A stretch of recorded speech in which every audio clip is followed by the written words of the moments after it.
عن أم سلمة رضي الله عنها قالت قال رسول الله صلى الله عليه وسلم من كان له ذبح يذبح فإذا أهل هلالا জিলহজ্জাতে ফালা ইয়াকুযান্না মিন শা'রিহি মিন আসফারি শাইয়ান হাত্তা ইজাহি।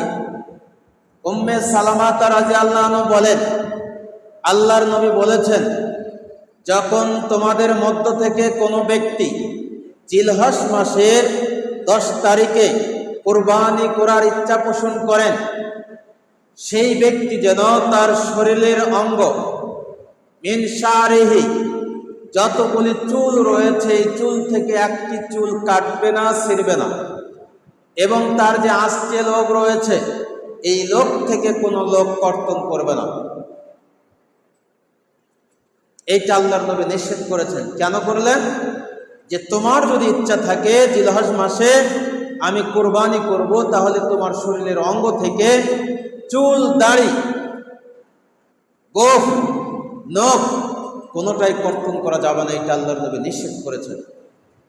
এই 10টির মধ্যে 10টি আমলের মধ্যে একটি আমল হচ্ছে, যেদিন জিলহজ মাসের চাঁদ উদিত হবে এই দিন থেকেই আপনি আপনার চুল, মোষ, দাড়ি কোনোটাই কর্তন করতে পারবে না, এবং হাতের আঙ্গুলের আঁচড়ে লোক এটাও কর্তন করতে পারবেন না।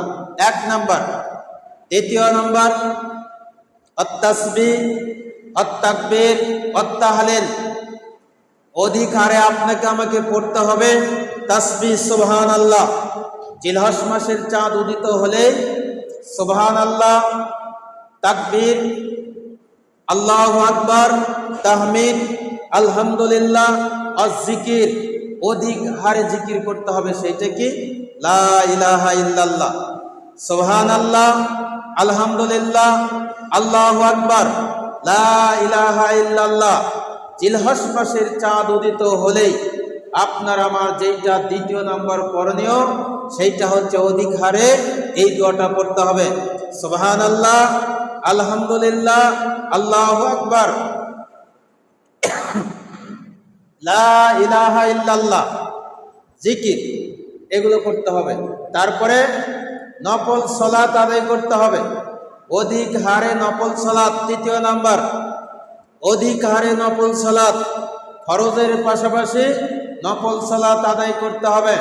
চতুর্থ নাম্বার, দান এবং সাদকা করতে হবে, দান এবং সাদকা করে নিতে হবে। তাওবা করতে হবে। তারপরে সিয়াম রাখতে হবে, আরাফার দিন সিয়াম রাখতে হবে। সাধ্য থাকলে হজ এবং উমরা করে নিতে হবে। তারপরে 10 তারিখে কুরবানি করতে হবে। এই জিলহজ মাসের প্রথম থেকে শেষ পর্যন্ত যে আমলগুলি করণীয় এইগুলো অধিক হারে আপনাকে আমাকে করে নিতে হবে। কারণ আমরা এই আমলগুলো করি না, আমরা চিন্তিত থাকি পশু কুরাইনি। তাই এই কারণে আব্দুল্লাহ ইবনে আব্বাস রাদিয়াল্লাহু আনহুমা তিনি বলেন, ক্বালা রাসূলুল্লাহ সাল্লাল্লাহু আলাইহি ওয়াসাল্লাম, আল্লাহর নবী বলেছেন, মা মিন আইয়ামিল আমালুস সালিহ ফিহিন্না হাব্বু ইলাল্লাহ মিন হাযিহিল আইয়ামিল আশার। আল্লাহর নবী বললেন, পৃথিবীতে যত আমল রয়েছে তার মধ্যে সর্বোত্তম এবং উৎকৃষ্ট আমল হচ্ছে জিলহজ মাসের 10 দিনের আমল। ক্বালু ইয়া রাসূলুল্লাহ ওয়ালাল জিহাদু ফি সাবিলিল্লাহ। আল্লাহ রাসূলকে জিজ্ঞাসা করা হলো, আল্লাহর রাস্তায় সংগ্রাম করা এর চাইতেও কি বেশি? ক্বালা রাসূলুল্লাহ সাল্লাল্লাহু আলাইহি ওয়াসাল্লাম ওয়ালাল জিহাদু ফি সাবিলিল্লাহ। আল্লাহ রাস্তায় সংগ্রাম করার চাইতেও অধিক মর্যাদাবান ইবাদত হচ্ছে এই 10 দিনের ইবাদত। ইল্লা রাজুলুন খারাজা নাফসিহি ওয়া মালিহি ফালাম ইয়ারজি মিন হাযিহি শাইআন।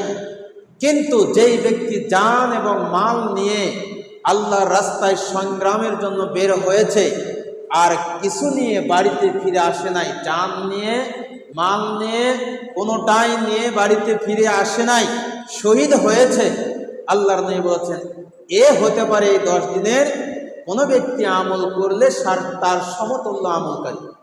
সুবহানাল্লাহ, বুঝেন নাই? তাহলে আপনার আমার সংগ্রামে যাওয়া লাগতেছে না। জিলহজ মাসের চাঁদ উদিত হলে 10টি কাজ বেশি বেশি করতে হবে। আবারও বলি, স্মরণ রাখবেন, চুল নখ কোনোটাই কর্তন করা যাবে না। 1 নম্বর শর্ত, কোনোটাই কাটা যাবে না। জবে করার পরে আপনার আমার চুল, দাড়ি, চুল, মোষ, গোঁফ এবং নখ এগুলো আপনি কাটতে পারেন। আর আমরা ইদানিং রয়েছে যারা যুবক, তারা কি করে, ঈদের আগের দিন সেলুনে গিয়ে দাড়ি শেভ করার চেষ্টা করে, ক্লিন শেভ করে ঈদের দিনে সলাতে যায়। আল্লাহ রাসূল বললেন, যদি তোমার নিয়ত থাকে ভালো, তাহলে কুরবানির এই জিলহজ মাসের চাঁদ উদিত হওয়ার পর থেকে তোমার শরীর থেকে একটি লোম ছিঁড়বে না। তাহলে আমরা যারা আজও এই জিলহজ মাসের চাঁদ উদিত হওয়ার পরে চুল দাড়ি কাটি এবং শেভ করি, সরাসরি আল্লাহর নবীর এই হাদিসের বিরোধিতা করি।